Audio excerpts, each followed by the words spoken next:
Às vezes a natureza é estranha, e às vezes ela é muito estranha. Steve, o que você escreveu aqui? Ok, seu trabalho é escrever o roteiro, o meu trabalho é narrá-lo. Vamos lá!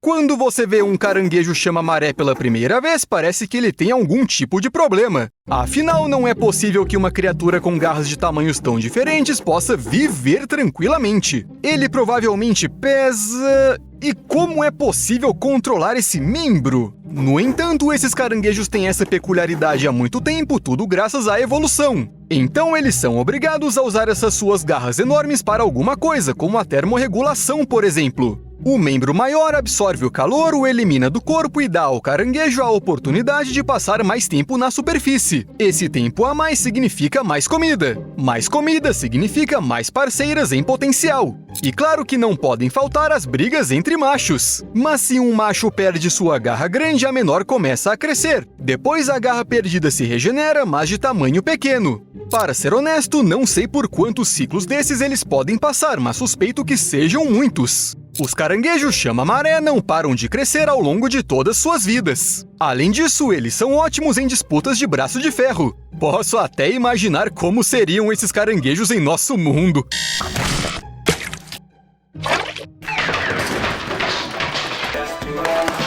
Obviamente, a garra funciona também para atrair as fêmeas.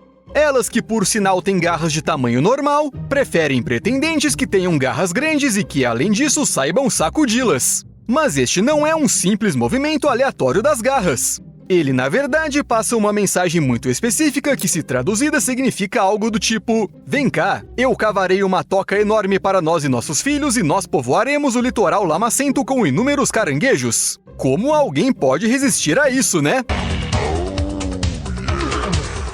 Normalmente, quando você ouve a palavra crustáceo, o que você imagina? Provavelmente uma criatura que vive na água. Bem, talvez o caranguejo dos coqueiros não fosse tão diferente de seus companheiros. Até que a evolução o quebrou. Os caranguejos dos coqueiros são crustáceos gigantes que queriam tanto ir para a terra firme que desenvolveram pulmões especiais. Afinal, você não pode passar muito tempo em terra quando respira com brânquias. Só tem um probleminha. Agora os caranguejos dos coqueiros não sabem nadar. Eles simplesmente se afogam se ficarem na água por mais de 1 hora.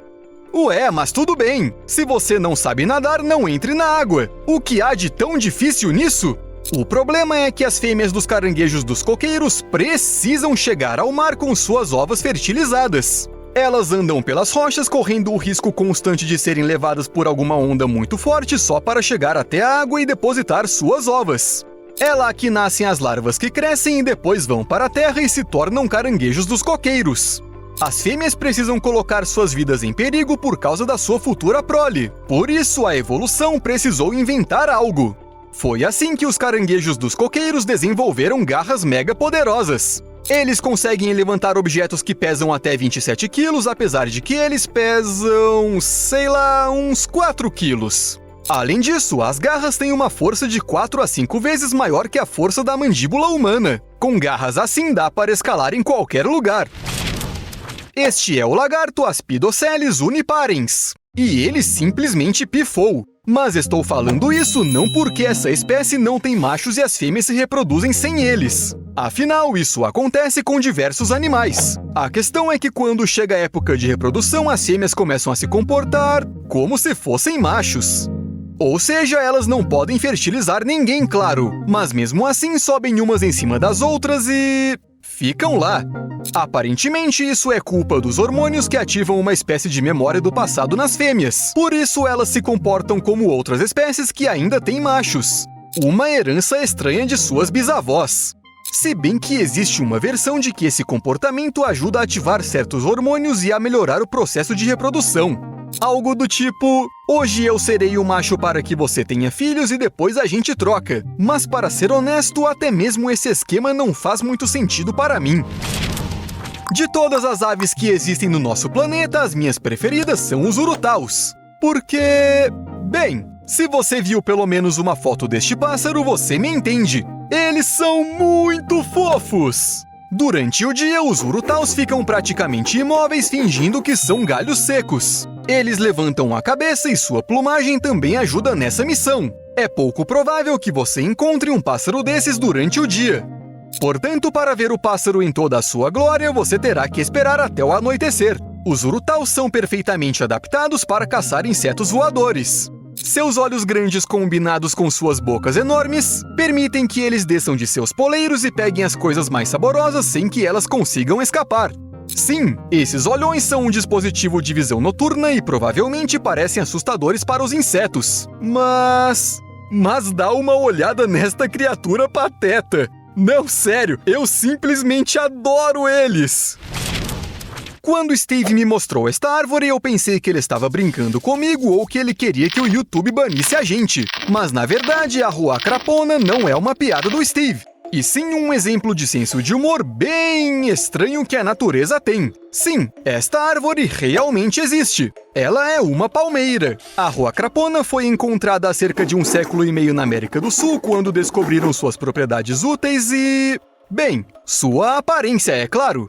Esta palmeira parece uma árvore de Natal mal decorada. Eu não fui capaz de encontrar uma explicação do porquê a natureza criou algo assim. Vai ver, ela só queria ver a reação dos humanos.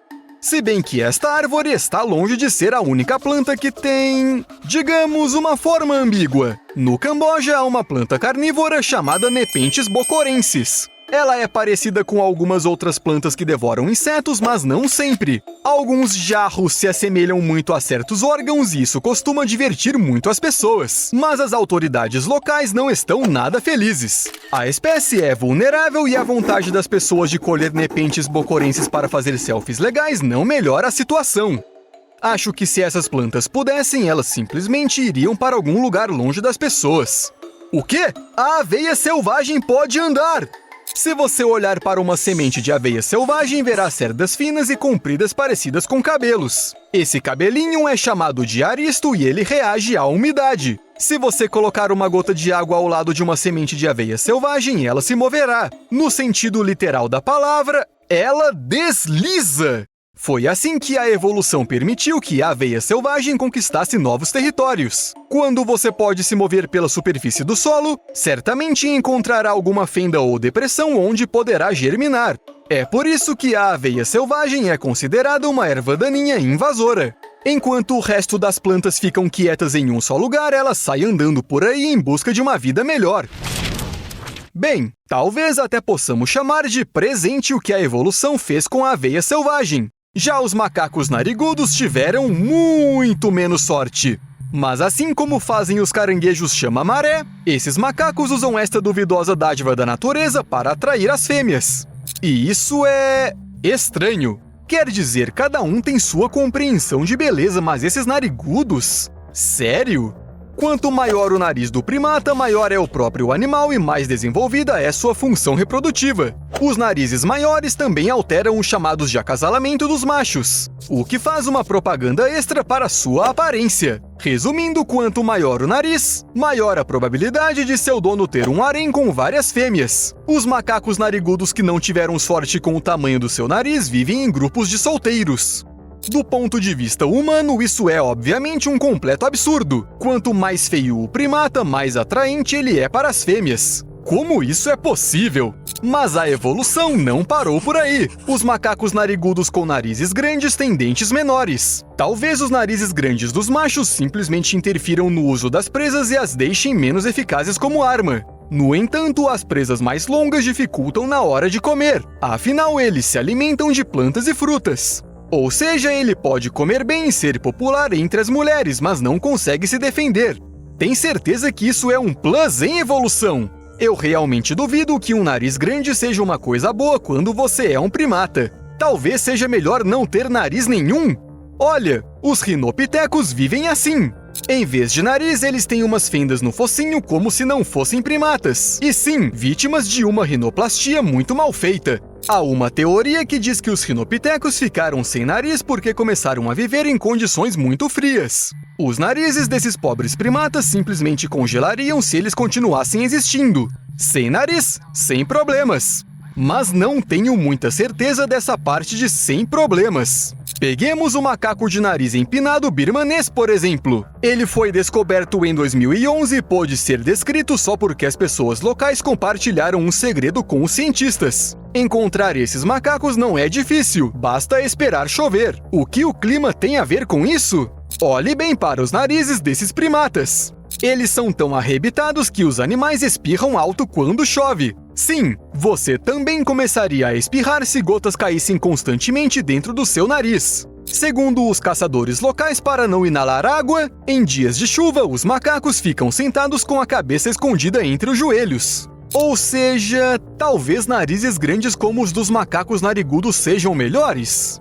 Ah, mas espera aí! Você ainda não viu como são os macacos pretos de nariz arrebitado durante a época de acasalamento. É aí que mora a piada evolutiva mais estranha e também uma beleza muito específica. Nos machos desta espécie, os lábios vão ficando vermelhos com a idade e tornam-se especialmente chamativos quando chega a hora de conquistar as fêmeas. Macacos sem nariz com lábios vermelhos. Incrível! Mas sabe de uma coisa? Esse não é o macaco mais fofo. Mas contanto que ele não crie horcruxes, acho que não precisamos nos preocupar. Imagine só que você pegou um peixe e, claro, está muito feliz com isso. Tanto que você dá um baita sorriso e o peixe sorri de volta para você. O sargo de dentes é o patrocinador dos meus pesadelos. Eu não sei o que a evolução estava pensando, mas este peixe tem dentes assustadores que são muito parecidos com dentes humanos. Estamos falando só dos dentes da frente, mas sabe, isso é o suficiente. Parece que o peixe pegou emprestada a dentadura do meu avô. O sargo basicamente usa seus dentes da mesma forma que os humanos, para moer a comida. Geralmente são moluscos e crustáceos, ou seja, criaturas com conchas duras que precisam ser quebradas. E o sargo de dentes as quebra. Mas a força dos dentes depende do habitat e da dieta do animal. Quando você era criança, não falavam para você beber mais leite para manter seus dentes fortes? Uma coisa parecida acontece com os sargos, só que eles não precisam de lácteos. Para ter um sorriso de Hollywood, eles só precisam viver em um ambiente rico em conchas. Costumamos pensar que todas as tartarugas são cobertas com um duro casco protetor. Afinal, esta é a sua marca registrada. Cascos, pizza e um rato mentor. Mas quando o mundo parece simples e compreensível, a evolução joga para a gente uma tartaruga de casco mole. Seu casco não só não é duro, ele é macio e parece pele. Na verdade, ele é praticamente inexistente. Embora algumas espécies tenham espinhos e protuberâncias, mesmo assim eles não podem ser chamados de mecanismos de defesa. E surge uma pergunta na mesma hora: como ser uma tartaruga se seu casco não protege você? É fácil, basta ficar 95% de sua vida debaixo d'água enterrada no chão. Apenas os olhos e a boca ficam para fora. A tartaruga de corpo mole sobe à superfície só algumas vezes por dia para respirar.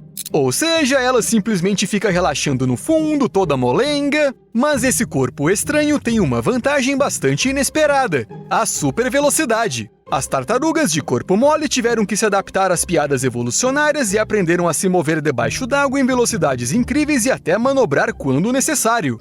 Bem, você sabe como é. Um corpo aerodinâmico e tals. Esta espécie teria uma vida mais fácil com um casco normal? Quem sabe? As perguntas precisam ser feitas para a natureza.